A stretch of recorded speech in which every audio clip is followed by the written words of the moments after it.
Banaadir Disability Women Organization oo ah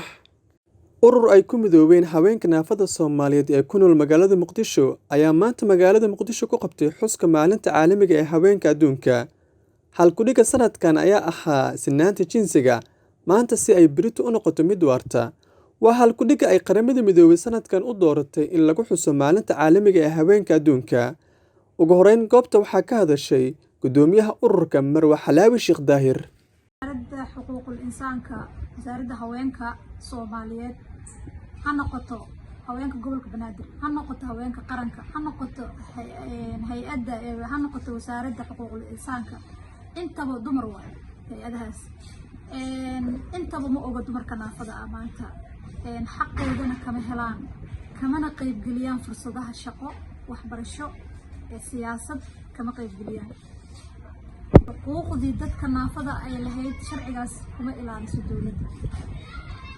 kamana hesho dadka naafada uma xisaabsanado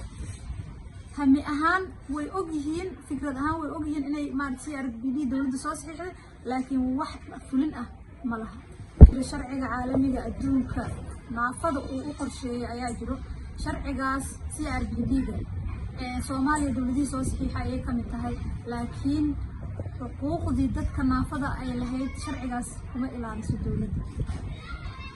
kamana hesho dadka naafada uma xisaabsanado hami ahaan way og yihiin fikrad ahaan way og yihiin inay maartay arbidi dawladda soo saxiixday laakiin wax fulin ah waxa u dabaaldegeynaa adduunyanaha oo dhan waxa u dabaaldegeynaa maalintaas maalinta habeenka waxaan leeyahay haweenka Soomaaliyeed iyo haweenka adduunka hambali ayaan leeyahay haweenkaas oo aniga ka mid ahay hadana haweenka naafada anagana dhinacayna ka xisnaa maanta because maanta waa maalin aad u qiimo badan waxaan leeyahay hambali haweenka Soomaaliyeed bismillah maanta waa maalin weyn waa maalinta 8 Maarso waa maalinta haweenka loo dabaaldegay waxaa waaye anagu waxaan nahay haweenka adduunka ku nool oo naafada oo Soomaaliya jooga wasaaradda haweenka waxaan leenahay oo kuwa madaxtooyada jooga waxaan leenahay oo naagaha waxaan leenahay ragga waxaan leenahay dadka naafada xuquuqdooda waa inay helaan oo la ilaaliyo